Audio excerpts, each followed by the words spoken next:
आणि बुलेटिनच्या सुरुवातीलाच महत्त्वाची बातमी। ओबीसी नेते ॲडव्होकेट मंगेश ससाणे आणि ॲडव्होकेट मृणाल ढोले पाटील यांनी कुणबी प्रमाणपत्रांच्या मुद्द्यावर राज्य सरकारची भूमिका स्पष्ट करण्याची मागणी केली आहे। राज्यातील कुणबी प्रमाणपत्रांची फेर तपासणी व्हावी आणि या संदर्भातील वादग्रस्त प्रकरणांवर सरकारने आपली भूमिका स्पष्ट घ्यावी असं त्यांनी म्हटलंय। तसंच स्थानिक स्वराज्य संस्थांमधील ओबीसी आरक्षणाच्या मुद्द्यावरही चिंता व्यक्त केली आहे। मनोज जरांगे पाटील यांनी केलेल्या मागण्यांच्या पार्श्वभूमीवर राज्य सरकारने या संदर्भात भूमिका जाहीर करावी अशी मागणी ओबीसी नेत्यांनी पत्रकार परिषदेत केली आहे।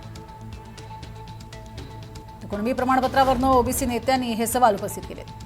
निवडून येऊन द्यायचं बरं, आता जिथं कुठं बोगसगिरी केली त्याच्या विरोधात गेलं तरी मग भाजप आता परत त्याचीच हे धरणार आहे का, बाजू धरणार आहे का?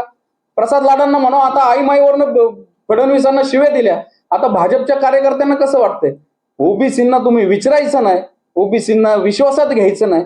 आणि जरांगेंनी जरा काय बोललं की लगेच बावनकुळेची प्रतिक्रिया, लगेच त्या उदय सामंतांचा त्यांना फोन, तुम्हाला ओबीसींची मतं नाही पाहिजेत का?